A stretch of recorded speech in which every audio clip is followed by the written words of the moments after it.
Hey guys, thanks for cooking with Tammy. Today's menu is going to consist of this delicious Dominican style roast chicken, along with white rice, pico de gallo, sweet plantain, and black beans. If you'd like to see how I put this delicious dinner together, then definitely keep watching. So without further ado, let's get started. First things first, using about 5 pounds of clean chicken pieces, fat removed and skin left on. Pulling the skin back and placing a couple slits into the chicken. This would definitely help with the marinating process. On to the seasoning, adding kosher salt to taste, ground oregano, pureed garlic, smoked paprika, ground black pepper to taste, olive oil, and fresh lime juice. We're about to get dirty, so using my hands, I'm going to massage the seasoning into the meat really well, before covering with plastic wrap and placing it into the refrigerator for about 45 minutes. After about an hour, using a deep skillet on high heat with about 1.5 tablespoons of olive oil, we're going to add the chicken, skin side down, without overcrowding the pan, and sear both sides for about 5 minutes on each side until brown. Now that we're done with the searing process, moving on to the next step.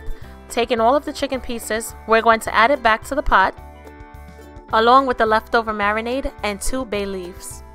Covering the pot tightly and securely, we're going to allow the chicken to sweat. This process will allow the chicken to become tenderized before removing and placing onto our grill.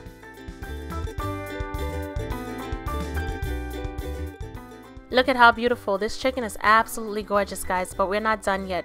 I'm going to place the chicken into my preheated 400-degree oven and allow the chicken to roast for about 25 to 30 minutes or until the internal temp is at least 165 degrees Fahrenheit. While the chicken is in the oven, let's start preparing the beans.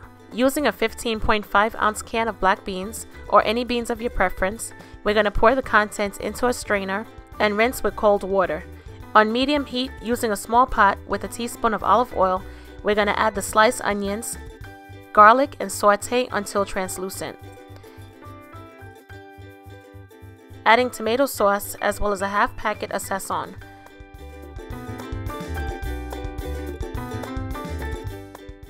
And a dash of adobo and a 1/4 piece of chicken bouillon cube. As well as a handful of freshly chopped cilantro. To give the beans a nice distinctive flavor and aroma, I'm going to add 2 bay leaves. Because we need water to cover the beans, using the reserve can that the beans came in, I'm going to add water to remove the remaining beans at the bottom of the can.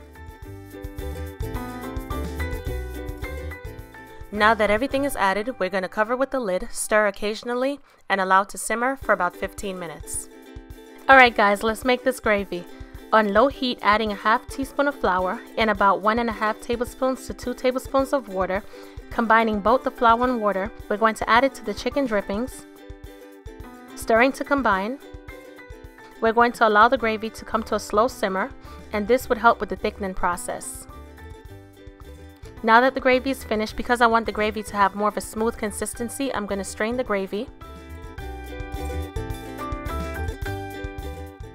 As you can see, our roast chicken is now finished. I'm going to cover it down with aluminum foil and let it rest for about 10 to 15 minutes to lock in the flavor as well as the moisture.